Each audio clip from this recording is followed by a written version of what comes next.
Bata pa lang ako, lumaki akong hindi madaling maniwala sa mga kwentong aswang o multo, lalo na sa baryo namin sa Rojas, Capiz, kung saan ang bawat gabi ay puno ng bulong ng hangin mula sa dagat na tila may tinig ng mga nalimutan na kaluluwa. Inalalayan ako ng aking ama, isang mangingisda na laging nagsasabing ang mundo ay gawa ng lohika at pawis, hindi ng mga anino na gumagapang sa dilim. Pero may isang gabi na nagbago ng lahat, isang gabi na hanggang ngayon, kahit ilang taon na ang nakalipas, ay paulit-ulit na naglalaro sa aking isip tulad ng isang masamang panaginip na hindi matapos-tapos, na nag-iiwan ng lamig sa aking buto tuwing naaalala ko ang amoy ng bulok na karne, at ang tunog ng mga pakpak na parang hinahatak ang hangin mula sa aking lalamunan. Nangyari ito noong buntis ang aking asawang si Maria sa aming unang anak. 6 na buwan na niyang dinadala sa sinapupunan ang aming munting pag-asa, isang buhay na tila nagdadala ng liwanag sa gitna ng aming simpleng buhay. Maselan ang pagbubuntis niya, madalas siyang mahilo, parang may hindi nakikitang kamay na humihila sa kanyang lakas, at kailangang bantayan lalo na sa gabi, kapag ang dilim ay tila buhay na, gumagapang sa bawat sulok ng aming tahanan. Kaya naman, pagkatapos ng araw ng pagmimina ko sa mga karagatan ng Capiz, uuwi ako agad. Hindi alintana ang pagod na nagbabagabag sa aking mga kalamnan, dahil ang bawat sandali na wala ako ay parang pahintulot sa dilim na lumapit. Simple lang ang aming tahanan, kubo na gawa sa lumang kahoy at pawid, may isang kwarto na parang pugad ng mga alamat, at maliit na kusina na nagiging altar ng aking mga dasal. Nakalagay ito sa gitna ng palayan, malayo sa ibang kabahayan, dahil gustong-gusto ni Maria ang katahimikan, ang preskong hangin na dala ng dagat, at ang tunay na tahimik na iyon na ngayon ay naging paratang sa aming takot. Sa una, masaya kami sa katahimikan na iyon, ang mga bituin sa langit ay tila mga mata ng mga ninuno na nagbabantay, at ang tunog ng mga dahon sa palayan ay parang awit ng kalikasan. Pero hindi nagtagal, napansin naming may kakaibang mga bagay na nangyayari tuwing sasapit ang dilim, mga bagay na hindi maipaliwanag ng lohika ng aking ama, mga anino na tila may buhay ng sarili, gumagapang at humihinga sa aming paligid. Nagsimula ito sa mga kaluskos sa bubong tuwing hating gabi, isang tunog na parang mga kuko na kumakaskas sa pawid, hindi mabilis tulad ng pusa o daga, kundi mabagal, may layunin, parang may nilalang na hinahahanap ang pinakamarupok na bahagi upang sumingit. Akala ko noon, hayop lang iyon, mga pusa na nag-aaway sa dilim o mga daga na naghahanap ng pagkain. Pero pagsilip ko sa labas, walang anuman, tanging ang dilim na tila tumatawa sa aking pag-aalinlangan. Ang hangin na may amoy ng basang lupa at isang himpong pabango ng bulok na dahon. Minsan pa, biglang may matutunog na kalmot sa bintana, parang mga daliri na mahaba at matulis, sumusubok na itulak ang kahoy pababa, ngunit wala kang makikitang hayop o tao. Tanging ang salamin na may gasgas na parang sugat na hindi gumagaling. Nag-iiwan ng amoy na parang pawis ng isang bagay na hindi nabubuhay ng tama. Tinabi ko ang mga iyon sa simula, iniisip kong guni-guni lang o gawa ng hangin mula sa dagat, na nagdadala ng mga alamat mula sa malalayong pulo. Hanggang isang gabi, naabutan kong si Maria ay umiiyak habang hawak-hawak ang kanyang tiyan, ang kanyang mga daliri ay nanginginig na parang hawak niya ang sariling kaluluwa. Ramon, bulong niya. Ang tinig niya ay parang hinila ng malamig na hangin, parang may malamig na hangin na dumaan sa katawan ko, isang ihip na parang mga daliri na humahaplos sa loob ng aking tiyan. At may mabigat na presensya na dumapo sa tabi ng higaan natin, parang bigat ng isang bangkay na hindi pa natutupok. Napabalikwas ako, ang dugo ko'y tila yumelo sa aking ugat, at agad na pinuntahan ang paligid ng bahay, hawak ang isang lumang sulo na sinindihan ko ng mabilis. Pero gaya ng dati, wala akong nakita. Tanging ang dilim na tila may mga mata, sumusubaybay sa bawat hakbang ko, at ang amoy na nananatili sa hangin, isang pabango ng basa at bulok na nagpapakilabutan sa aking bala. Noong gabing iyon, hindi na ako nakatulog. Tinabihan ko si Maria, ang kanyang katawan ay malamig pa rin tulad ng yelo mula sa karagatan, at buong gabi nakabukas ang ilaw, hindi ang karaniwang ilaw ng lampara, kundi isang kandila na sinindihan ko sa altar. Ang apoy nito'y nanginginig na parang ramdam din nito ang presensya ng hindi nakikita. Kinabukasan, napansin ng isa naming kapitbahay na matanda, si Lola Seling, na parang matamlay ako, ang aking mga mata ay pula at walang buhay tulad ng mga bangkay sa tabing dagat pagkatapos ng bagyo. Kinausap niya ako sa gilid ng daan, ang kanyang mga mata ay puno ng karunungan ng mga matatanda na nakaranas na ng mga ganitong gabi, at tinanong kung ayos lang kami. Nang ikwento ko ang mga nangyayari, ang mga kaluskos na parang mga kuko na kumakaskas sa aking mga panaginip, ang kalmot sa bintana na nag-iiwan ng gasgas na parang ngipin ng isang bagay na gutom, biglang nagbago ang ekspresyon ng kanyang mukha. Mula sa pag-aalala tungo sa isang seryosong takot na tila hinugot mula sa kanyang sariling alaala. Seryoso siyang tumingin sa akin, ang kanyang mga mata ay parang dalawang butas na sumisipsip ng aking takot, at ibinulong sa akin, "Bantayan mo si Maria, Ramon. Baka may nagpaparamdam na, isang nilalang na hindi basta multo, kundi isang bagay na gutom sa buhay ng mga buntis, na lumilipad sa gabi at hinahatak ang mga sanggol mula sa sinapupunan tulad ng isang ahas na humahigit ng itlog." Hindi ko maintindihan ang ibig niyang sabihin noon, ngunit may kung anong kilabot ang dumaan sa katawan ko, parang malamig na tubig na dumadaloy sa aking ugat, isang pakiramdam na ang bawat gabi ay magiging huling gabi namin. Mula noon, nag-umpisa na akong maging mas mapagmatsyag, ang bawat anino sa dingding ay tila may buhay, at ang bawat hangin ay parang hininga ng isang bagay na naghihintay sa aking pagkakamali. Tuwing gabi, sinisigurado kong nakasara lahat ng bintana, ang mga pahay na iyon ay hindi na basta kahoy, kundi harang laban sa mga pakpak na hindi ko pa nakikita ngunit ramdam ko na. Nilalagyan ko ng bawang at asin ang bawat sulok ng bahay, gaya ng payo ng mga matatanda, ang bawang na may matalim na amoy na parang hamon sa dilim, at ang asin na nag-iiwan ng puting alikabok na parang mga buto ng mga patay na nagbabantay. Sinabihan ko rin si Maria na huwag munang lumabas ng bahay kapag magtatakip silim, dahil ang bawat paglubog ng araw ay tila senyales ng pagdating ng mga nilalang na gumagapang sa gabi. Ipinagtimpla ko siya ng mga halamang gamot, mga dahon ng sambong at tanglad na nagbibigay ng amoy na matapang, na ayon sa mga matatanda ay kinamumuhian ng mga aswang, at binilihan ng rosaryo mula sa simbahan sa bayan. Ang mga butil nito ay parang mga bala laban sa dilim. Subalit kahit anong pag-iingat ang gawin ko, tila hindi pa rin kami ligtas, ang bawat gabi ay nagiging mas mabigat, parang may bigat na dumudula sa bubong, at ang hangin ay mailasa ng metal at dugo. Isang madaling araw, mga bandang 3, bigla akong nagising sa tunog ng mahinang pagaspas sa bubungan, para bang may pakpak na kumakalabog sa pawid. Hindi mabilis tulad ng ibon, kundi mabagal, may tiempo. Parang isang sayaw ng kamatayan na naghihintay ng aking reaksyon.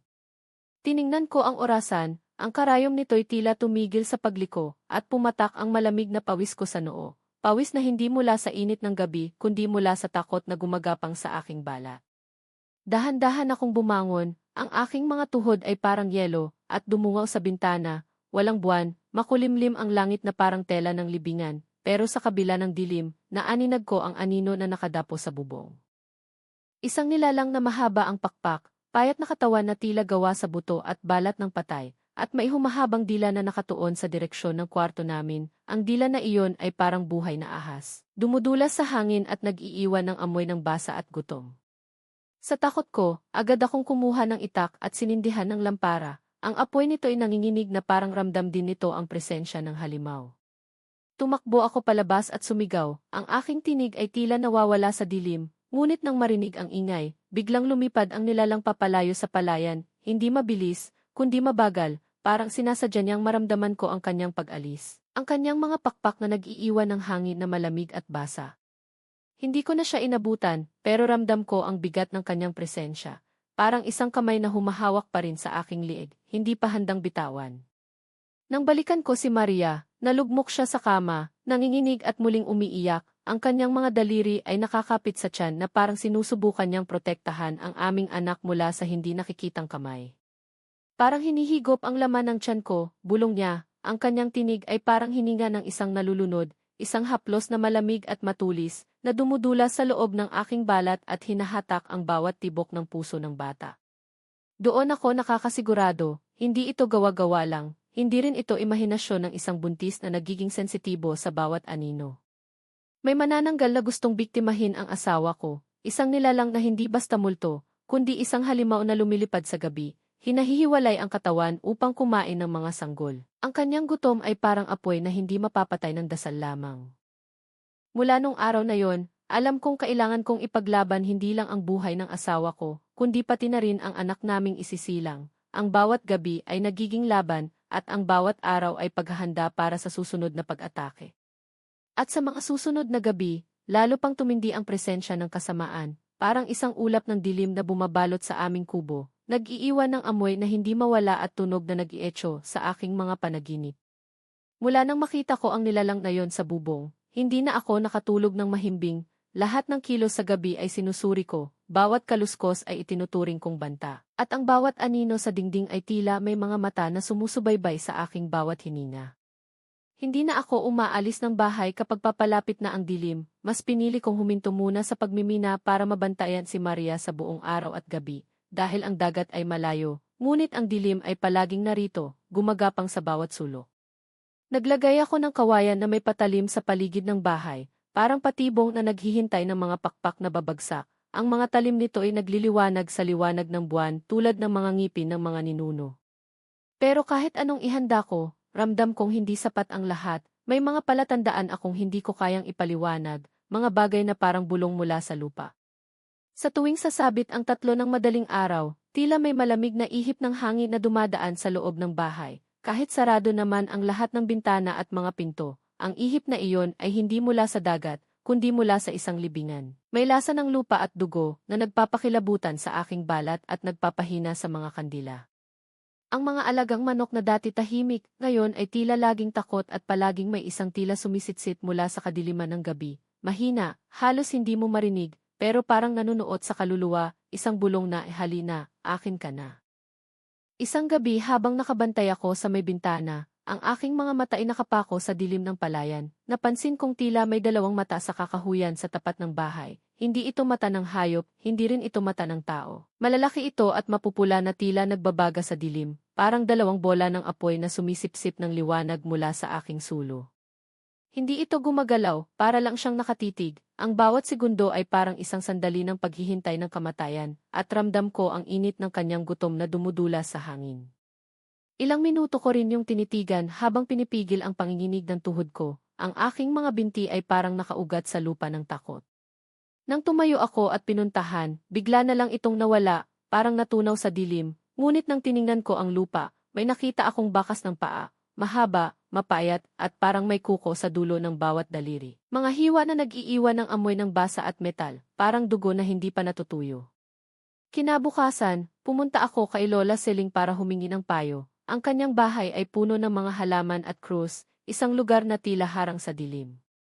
Pinayuhan niya akong maglagay ng langis na may ugat ng paragis at magbandi gamit ang itim na kandila tuwing hating gabi. Ang kanyang tinig ay mababa at puno ng babala, kung may masamang espiritu o nilalang sa paligid. Ang apoy ng kandila ay mag-iiba ng galaw o biglang mamamatay, parang buhay na ramdam ang presensya ng demonyo.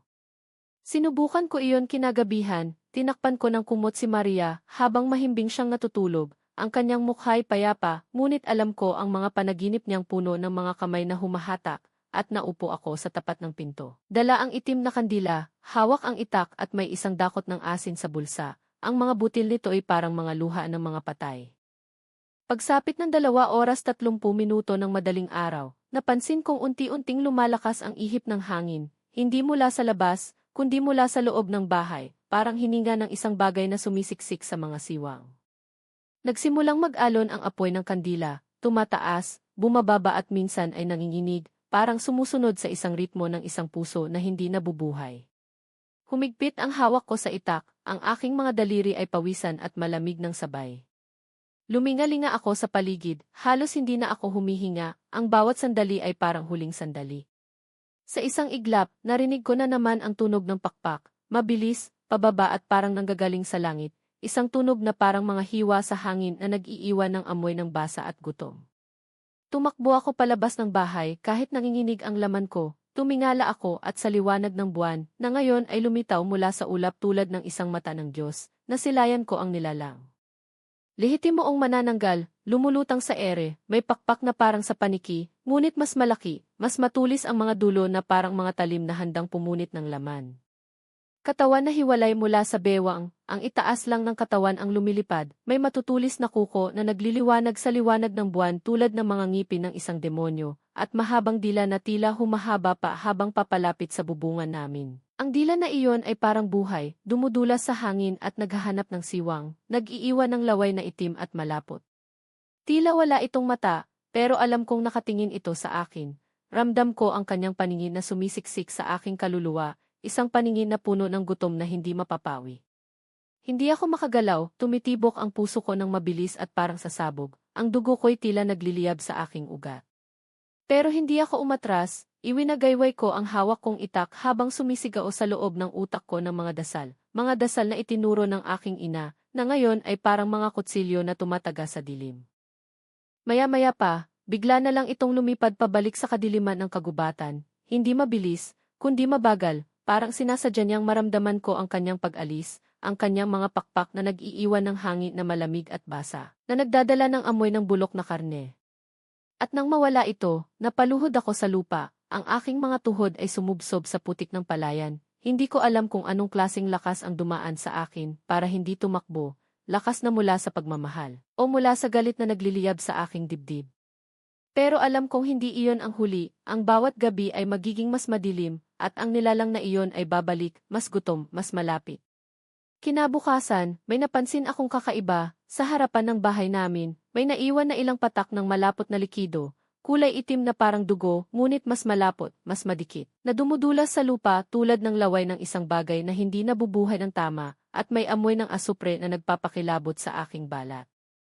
Alam kong hindi ito ordinaryong bagay, parang tanda ng kanyang pagdalaw, isang paalala na hindi pa siya tapos. Binudburan ko ito ng asin at sinunog gaya ng turo ni Lola Seling. Ang apoy ay umuusbong ng mabilis, nag-iiwan ng usok na itim at mabaho, na parang hininga ng impyerno. Habang sinusunog ko iyon, parang may narinig akong huni na hindi mo masasabing hayop o tao, parang pagsigaw ng nasasaktan pero hindi mula sa lalamunan ng mortal, isang ungol na nag-ietso sa aking utak, puno ng galit at pangako ng pagbabalik. Habang lumalalim ang gabi sa mga sumunod na araw, lalo ring lumalalim ang takot ko, ang bawat anino sa palayan ay tila may buhay, at ang bawat hangin ay may bulong ng mga pakpak. Si Maria, habang hindi niya alam ang lahat ng detalye, ay unti-unting nanghihina, kahit kumakain naman siya, parang nawawalan siya ng lakas, ang kanyang balat ay nagiging maputla tulad ng buwan sa makulimlim na gabi, at ang kanyang mga mata ay puno ng mga anino na hindi niya maipaliwag. Parang may sumisipsip sa enerhiya niya habang natutulog, minsan gigising na lang siya na may pasa sa may tagiliran o parang gasgas sa tiyan, mga hiwa na hindi malalim ngunit nag-iiwan ng amoy ng dugo at basa, parang kinagat ng mga ngipin na hindi makikita. Hindi ko na alam kung paano ko siya poprotektahan, ang bawat yakap ko ay parang pangako na hindi ko matupad, at ang bawat dasal ko ay parang bulong sa hangin.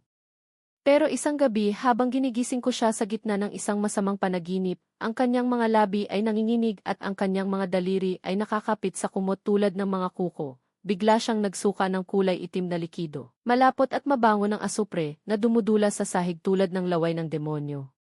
Doon ako tuluyang kinabahan, hindi na ito normal, hindi ko na kayang sabihing stress lang o pagod, hindi na ito basta buntis na babae na maselan ang lagay.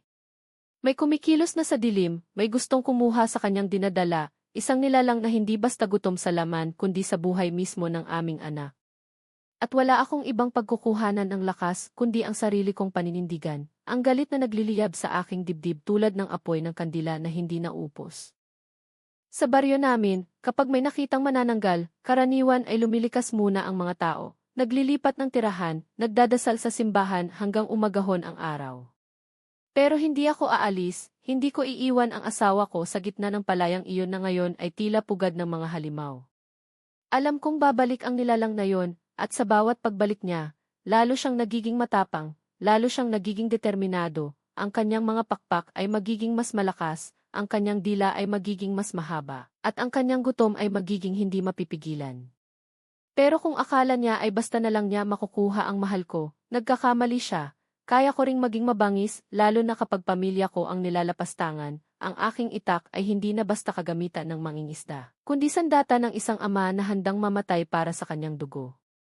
Matapos ang mga nangyari, mas lalo kong pinatibay ang seguridad sa paligid ng bahay, nilagyan ko ng tinik-tinik na kawayan ang bubong, mga talim na naghihintay ng mga pakpak na babagsak at mag-iiwan ng dugo na hindi mawawala.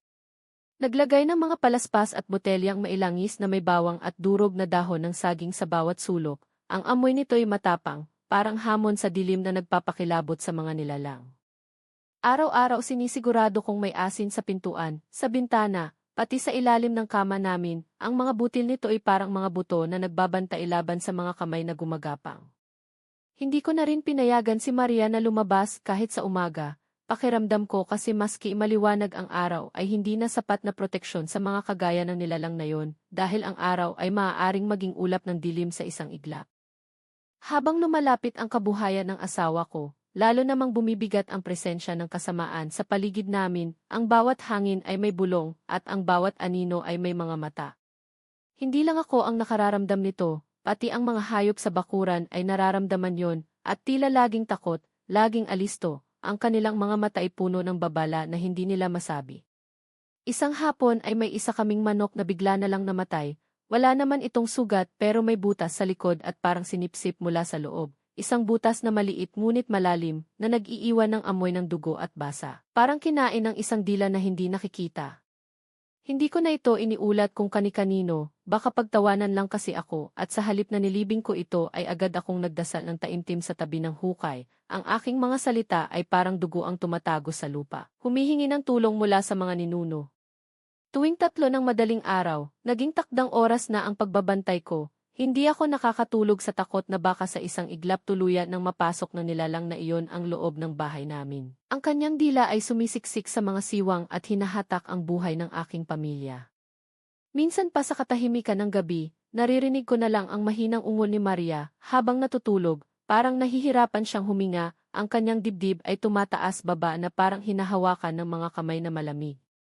Minsan ay tinatawag niya ako kahit tulog siya, "Ramon, hawakan mo ako." May humihila sa akin pababa, gising man ang katawan ko. Ang kaluluwa ko ay parang hindi na rin nakakapagpahinga, parang nahahati rin tulad ng katawan ng manananggal.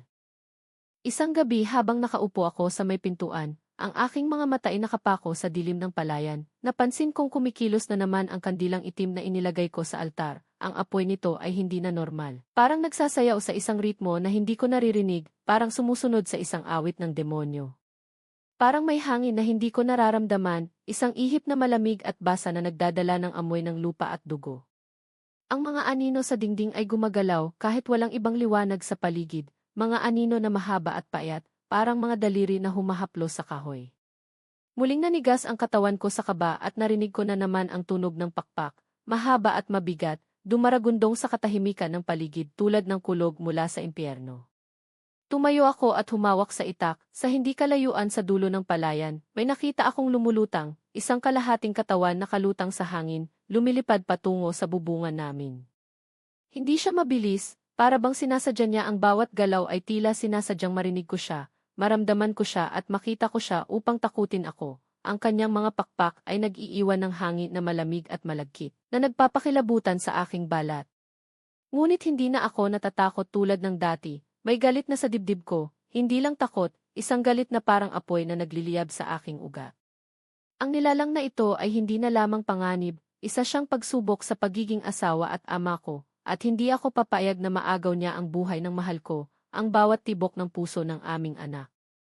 Nang makalapit siya sa bubong, mabilis akong lumabas, dala ang itak bitbit ang isang bote ng langis na may durog na bawang, ang amoy nito'y matapang, parang hamon sa kanyang gutom.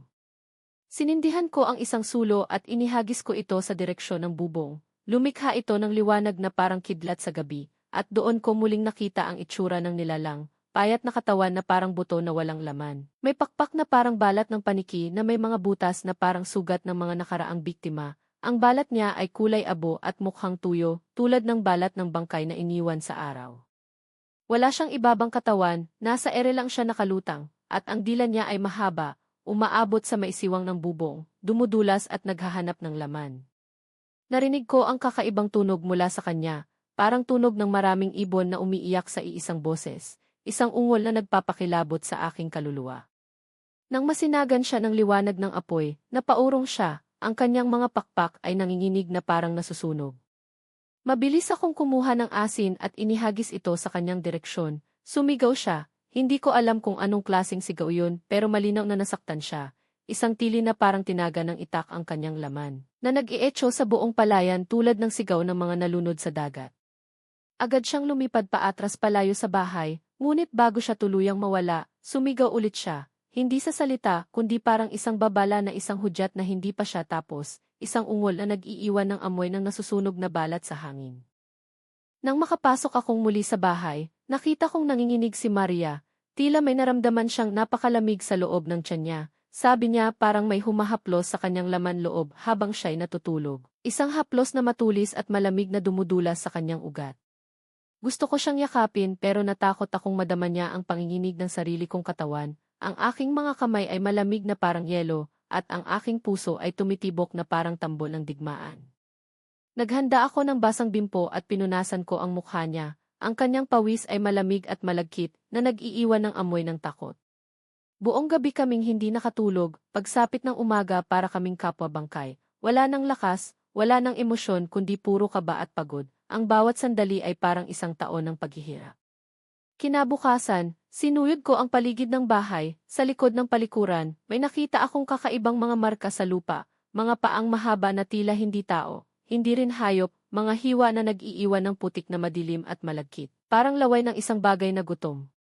Muli kong nilagyan ng asin ang bawat bakas at sinindihan ang ilang tuyong dahon para pausukan ng lugar. Ang usok ay itim at mabaho, parang hininga ng nilalang na nagpapakilabot sa aking balat. Sa aking palagay, hindi siya umaatake ng walang iniiwang bakas, parang sinasadya niyang malaman ko na nandyan lang siya, na nagmamatsyag, naghihintay ng tamang oras, ng aking pagkakamali upang lumapit ng buong puwersa. Nagdesisyon akong tumungo sa simbahan kinabukasan, hindi para humingi ng dasal lamang kundi para kumuha ng banal na tubig at ang mga bagay na maaaring magbigay ng proteksyon, ang mga krus at rosaryo na parang mga sandata laban sa dilim. Tinanggap ako ng pari, ang kanyang mga matay puno ng karunungan, at kahit hindi ko ikinukwento ang buong karanasan, ang mga pakpak na lumilipad sa gabi, ang dila na humahabang parang ahas, nagbigay siya sa akin ng krus, rosaryo at bote ng binasbasang tubig. Ang tubig na iyon ay malamig ngunit may init ng pananampalataya.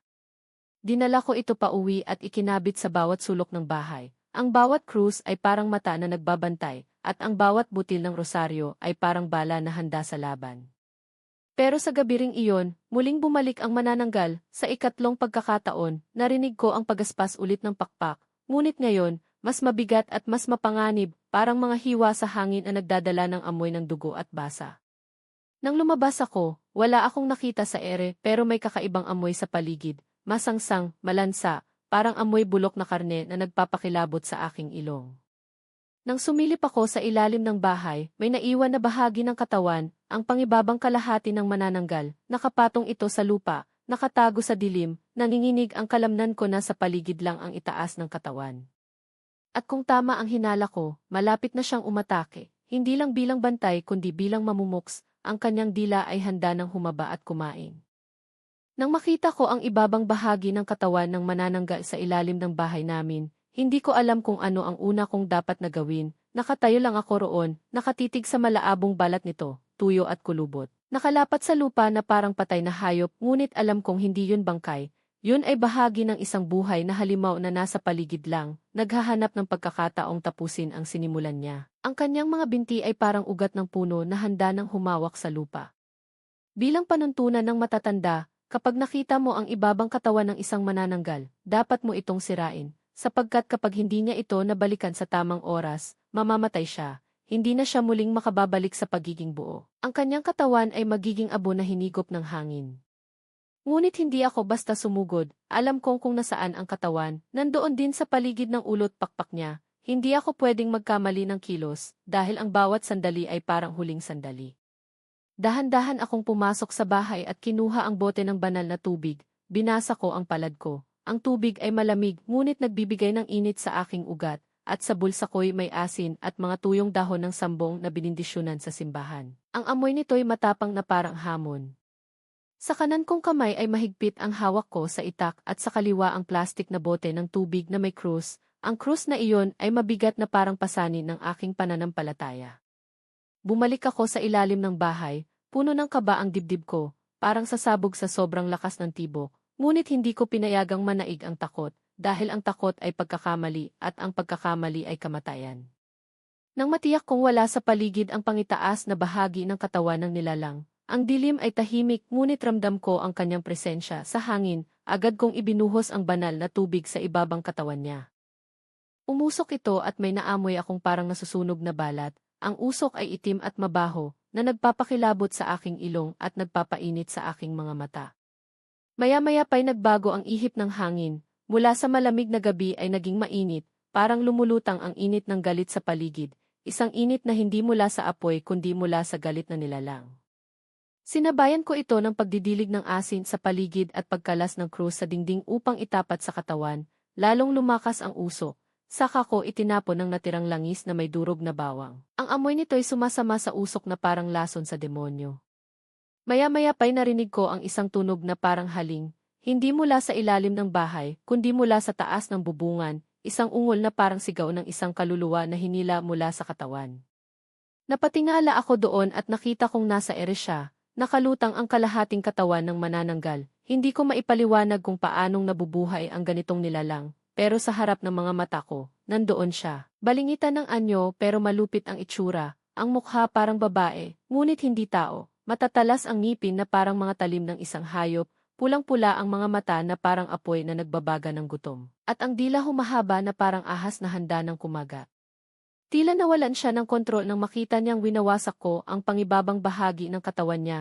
Sumigaw siya, isang sigaw na tumago sa tenga ko, at sa pakiramdam ko'y ginising ang lahat ng kaluluwa sa paligid. Isang tili na parang tinaga ng itak ang kanyang kaluluwa, na nagpapakilabot sa aking buto.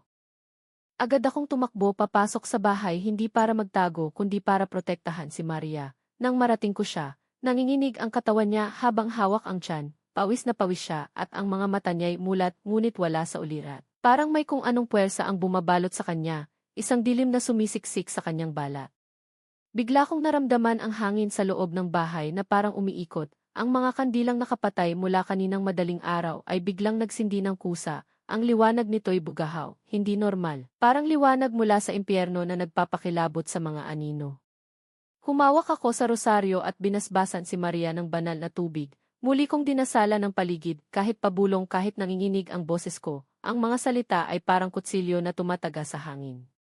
Ang alam ko lang sa oras na iyon, hindi ako papayag na maagaw ng halimaw na iyon ng anak namin, ang bawat dasal ay parang dugo na inaalay ko para sa kanyang buhay. Nang tingnan ko ang kisame, may nakita akong mga kalmot, parang sinusubukang buksan ang bubong, mga hiwa na malalim at madugo, na nag-iiwan ng alikabok na parang abo ng patay. Tumayo ako't pinuntahan iyon, iniangat ko ang trapdoor sa kisame at sinilip ang itaas, doon ko siya muling nakita, nakadapo sa tuktok ng bubong, nanginginig sa galit. Ang kanyang mga pakpak ay nakabuka na parang mga braso na handa ng yumakap sa kamatayan. Sinabuyan ko siya ng asin na inilagay ko sa maliit na garapon, tinamaan ang pakpak niya at muli siyang napaurong. Ang usok ay lumalabas mula sa kanyang balat na parang nasusunog na karne. Ngunit bago siya tuluyang lumipad palayo, tumingin siya sa akin, parang binibigkas ang isang sumpa, tahimik pero malinaw ang mensahe, isang paningin na puno ng pangako ng pagbabalik, ng higit na sakit. Pagkalipas ng ilang minuto, unti-unting bumalik sa normal ang hangin sa loob ng bahay. Si Maria ay nakatulog muli, tila naubos ang lakas sa kakaibang pagsubok, ang kanyang mukha ay payapa ngunit may mga luha sa kanyang mga mata. At ako naupo sa sahig, hindi ko alintana ang pawis o ang putik sa damit ko. Sa katahimikan ng gabing iyon, alam kong nanalo ako sa unang labanan, pero hindi pa tapos ang digmaan. Ang bawat gabi ay magiging mas madilim. At ang nilalang na iyon ay babalik, mas malakas, mas gutom. Kinabukasan, pinalibutan ko ng mas marami pang proteksyon ang bahay. Naglagay ako ng mga buntot ng pagi sa bintana, mga halamang tinatawag na tanglad ng engkanto, at muling nagpabasbas sa mga padre sa simbahan. Ang banal na tubig ay nagiging mas malamig, parang yelo mula sa kalaliman. Nakipag-ugnayan din ako sa isang albularyo sa kabilang baryo, isang matandang lalaki na sinasabing may karanasan sa mga ganitong espiritu. Ang kanyang mga mata ay puno ng mga alaala ng mga laban sa dilim. Ipinagutos niya na magtanim ako ng halamang makahiya sa bawat sulok ng bakuran, sapagkat ito raw ay ayaw ng mga manananggal. Ang mga dahon nito ay nagdidiin kapag hinawakan, parang sakit na hindi nila matiis. Ginawa ko ang lahat, ang gusto ko lang ay mapanatiling ligtas si Maria. Sa mga mata niya ayaw ko nang makita ang takot na nagiging bahagi ng kanyang bawat hinina. Sa kanyang katawan ayaw ko nang makita ang mga pasa na parang mga sugat mula sa mga kuko, ang panlalambot na parang hinahatak ng mga kamay, ang pagkahapon na parang sinisipsip ang kanyang kaluluwa. At sa kanyang dinadala sa kanyang tiyan ng anak namin, ayaw kong maramdaman niya paulit ang malamig na hangin na parang humihigop sa kanyang kaluluwa, isang ihip na nagdadala ng amoy ng kamatayan. Subalit alam kong babalik ang manananggal, hindi siya titigil hanggat hindi niya nakukuha ang gusto niya, ang kanyang gutom ay parang apoy na hindi mapapatay. At ako naman ay hindi rin titigil hanggat hindi siya tuluyan nawala. Sa darating na mga araw, alam kong mas titindi pa ang kanyang galit, mas lalapit pa siya, mas magiging tuso, mas magiging mapanganib. Kailangang handa ako sapagkat sa mundong ito na puno ng mga nilalang na hindi natin lubusang naunawaan, tanging ang tapang, pananampalataya at pagmamahal ang mga sandatang maaasahan ko. Mga sandata na nagliliyab sa aking dibdib tulad ng kandila sa gitna ng bagyo. Lumipas ang ilang araw na walang pag-atake. Tahimik ang paligid, ang dating malalakas na ihip ng hangin tuwing madaling araw ay tila nawala, ang mga alagang manok ay hindi na rin nagkakaing na isa gabi dahil sa takot. At si Maria kahit papaano ay naging mas kalmado, ang kanyang ngiti ay bumabalik ngunit may bahid ng alaala. Ngunit sa kaloob-looban ko, alam kong hindi iyon kapayapaan, isa lamang itong katahimikan bago ang bagyo, isang pahinga na sinasadya ng dilim upang gawing mas malakas ang susunod na hampas. Hindi ako nagpakampante, tuwing dapit hapon, inuulit ko ang pagbubudbod ng asin sa paligid ng bahay, ang mga butil nito ay nag-iiwan ng puting landas na parang harang ng mga buto. Pinapalitan ko ang mga tuyong halamang proteksyon at sinisiguro kong sariwa ang bawang na nakasabit sa bintana, ang amoy nito ay matapang na parang sigaw sa gabi. Si Maria ay hindi ko na rin pinababayaan, laging may nakasinding kandila sa kwarto namin, ang apoy nito ay nanginginig ngunit hindi naupos, at ang rosaryo ay laging nakapulupot sa kanyang pulso habang siya ay natutulog. Ang mga butil nito ay parang mga hawak na kamay na nagbabantay. Hanggang isang gabi, mga 12 ng hating gabi, bigla akong nagising na parang may humaplos sa batok ko. Walang hangin, walang tunog, pero may malamig na haplos na dumaan mula batok pababa sa likod ko. Isang haplos na matulis at basa na parang dila ng ahas. Muli kong sinindihan ang lampara at tumayo. Sa sulok ng silid ang aninong nakikita ko tuwing gabi ay nandoon na naman, hindi malinaw pero ramdam ko ang presensya, isang bigat na sumisiksik sa aking dibdib. Paglabas ko sa bahay tahimik ang paligid, ang buwan ay natatakpan ng ulap at ang liwanag ng lampara ay hindi sapat upang tanawin ang malayo, ngunit sa may kakahuyan sa tapat ng palayan mayroong gumagalaw. Hindi ito tao, hindi rin ito hayop, mabagal ang galaw niya, tila nilalasap ang bawat hakbang, at habang lumalapit siya, unti-unti kong namumukhaan ang nilalang. Siya na naman ang manananggal, subalit ngayon may pagbabago, mas malaki siya, mas maitim ang balat na parang abo mula sa sinunog na bangkay, at ang pakpak niya tila mas matalas at mahaba, mga dulo nito ay parang mga talim na nagliliwanag sa dilim. Sa halip na gumalaw ng palihim, siya ay lantad, hindi siya nagtatago, hindi na siya sumusubok, lumalapit na siya ng buong tapang at buong puwersa, ang kanyang dila ay nakalabas na, humahabang parang naghahanap ng laman. Agad kong kinuha ang bote ng banal na tubig, itak, asin at isang buntot ng pagina ibinigay ng albularyo. Lumabas ako sa harapan ng bahay at hinarap siya, hindi na ako nagdalawang isip, ang galit ko'y parang apoy sa aking mga mata. Habang palapit siya, isinaboy ko ang asin sa kanyang direksyon, umusok ang ere, muling tumili ang nilalang ngunit hindi siya umatras, lumipad siya paitaas, lumutang sa ibabaw ng bahay at sa isang iglap lumapag siya sa bubungan. Nyanig ng bigat ng katawan niya ang pawid namin, si Maria na nooy natutulog, biglang napabangon, hawak ang tiyan at napasigaw sa sakit, parang sabay silang inatake. Ang manananggal sa bubong at ang sanggol sa sinapupunan ni Maria ay tila sabay na ginugulo, isang sakit na dumudula sa kanyang laman tulad ng mga kuko. Tumakbo ako pabalik sa loob ng bahay, habang nilalagyan ko ng langis na may dasal ang noo ni Maria, ay sinabayan ko ng dasalang bawat patak, ang mga salita ay parang dugo ang tumatagos sa hangin. Ang ilaw sa kisame ay biglang napundi, ang kandila sa altar ay biglang nagliyab matindi kaysa dati, para bang may puwersang nakikipaglaban sa loob ng tahanan namin, isang laban ng liwanag at dilim na nagpapakilabot sa mga dingding. Sa bubong ay naririnig ko ang malalakas na pagaspas at kalmot, tila sinusubukang sirain ang bahagi ng bubong upang makapasok, mga hiwa na malalim at mabilis na parang mga ngipin na kumakagat sa kahoy. Agad kong hinawakan ang kamay ni Maria, malamig, nanginginig, sinabihan ko ang sarili kong hindi ako pwedeng matakot, hindi ngayon, hindi sa oras na ito, dahil ang takot ay pagkakamali at ang pagkakamali ay ang pagkawala ng lahat. Lumabas akong muli at sa pagkakataong ito, hindi ko na piniling hintayin siyang bumaba. Umakyat ako sa bubungan, dala ang itak ang asin at krus, sa pagtapak ko sa pawid, naramdaman ko ang bigat ng presensya niya, nakatayo siya sa gitna ng bubong. Nakatingin sa akin at ang anyo niya ilubos ng halimaw, hindi na maaaninag ang anyo ng tao, ang balat niya ay parang balat ng ahas na kulubot at basa, ang mga mata niya ay walang puti na parang dalawang butas ng dilim. At ang dila niya ay naglalaro sa hangin, humahabang parang handang kumagat sa aking kaluluwa.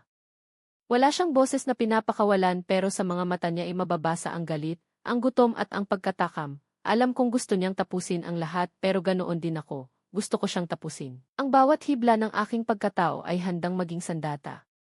Agad siyang sumugod ng mabilis, walang ingay, isang iglap lang, nasa harapan ko na siya. Ang kanyang mga kuko ay nakahanda na, ang kanyang dila ay dumudulas patungo sa aking liig. Ngunit mas mabilis ang pag-aalala ko kay Maria. Itinaas ko ang bote ng banal na tubig at binuhusan siya. Sumigaw siya ng malakas at halos matulak ako sa lakas ng puwersa ng sigaw niya, isang tili na parang tinaga ng krus ang kanyang kaluluwa. Sinundan ko agad ng pagsaboy ng asin sa mukha niya, parang sinusunog ang laman niya, nagsimulang matunaw ang balat niya at mula sa kanyang pakpak ay bumuga ng itim na usok, usok na mabaho at malagkit na nagpapakilabot sa aking balat.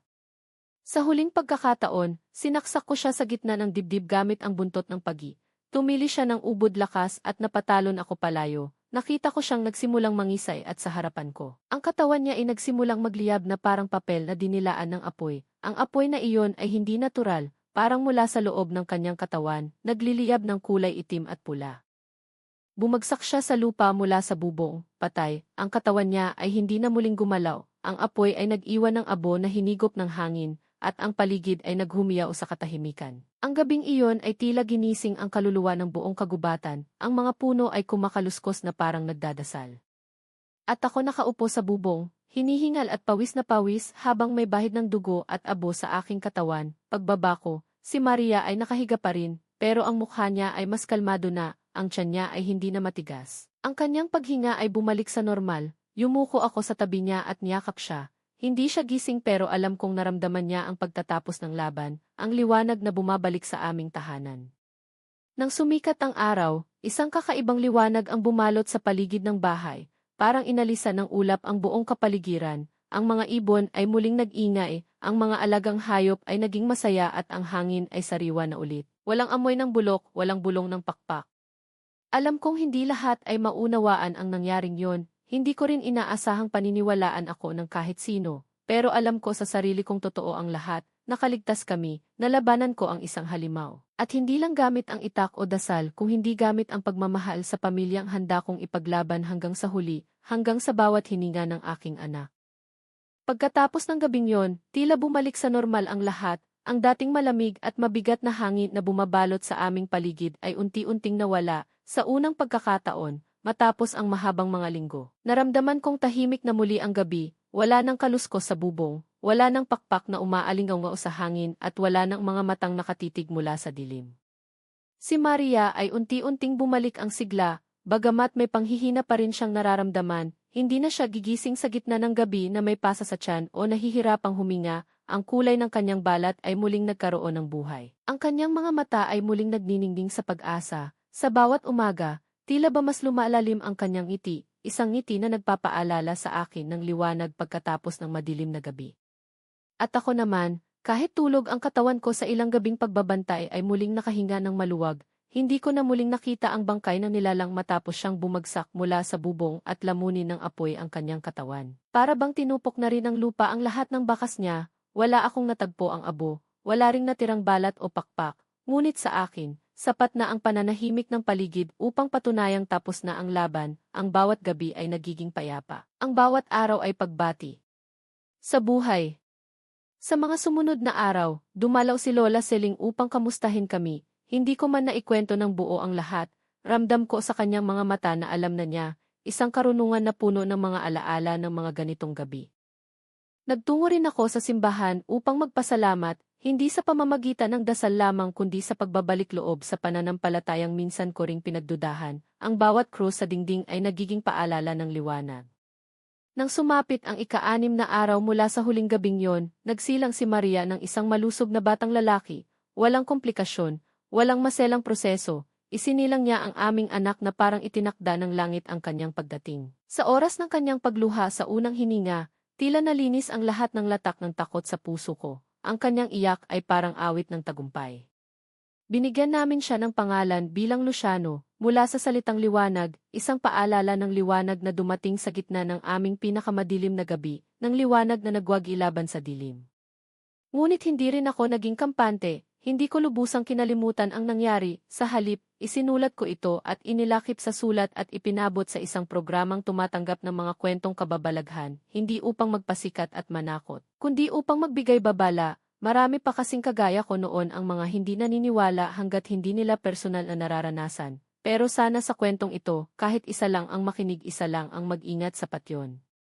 Sa aming baryo, may ilang usap-usapan na may nawawala raw na babae mula sa kalapit na barangay. Isang binata raw ang nagsabing nakita niya itong lumilipad sa gabi, bago itutuluyang nawala, wala pa ring balita kung nasaan siya hanggang ngayon. Hindi ko alam kung may kinalaman siya sa manananggal na humahabol sa amin, baka siya yun, baka isa lang siya sa marami o baka may susunod pa.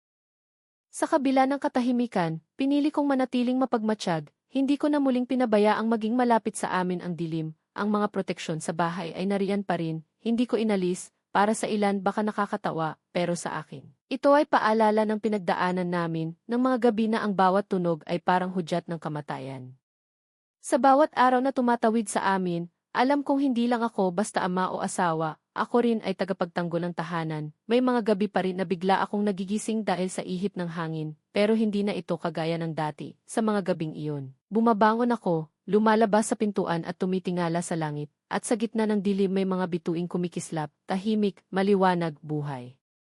Minsan iniisip ko paano kung bumalik siya, paano kung may iba pang kagaya niya na nagmamasidlang. Pero agad kong ibinabalik sa isip ko ang sagot. Hindi ako takot, hindi na, sapagkat kung kaya kong harapin ang dilim noon, kaya ko pa rin ngayon, at higit sa lahat, alam kong hindi ako nag-iisa. May pamilya akong pinapahalagahan at para sa kanila, kahit anong nilalang mula sa kadiliman ay kaya kong labanan. At sa mga makababasa o makakarinig ng kwentong ito, isang paalala lang, totoo ang kasamaan, totoo ang mga nilalang na sa akala nating kakang-isip lamang, hindi sila bahagi ng pananakot ng matatanda o kwento sa gabi. Narito sila, nakatago. Naghihintay, ngunit kung may lakas ka ng loob, kung may pananalig at pagmamahal ka sa pamilya, walang halimaw na hindi mo kayang talunin.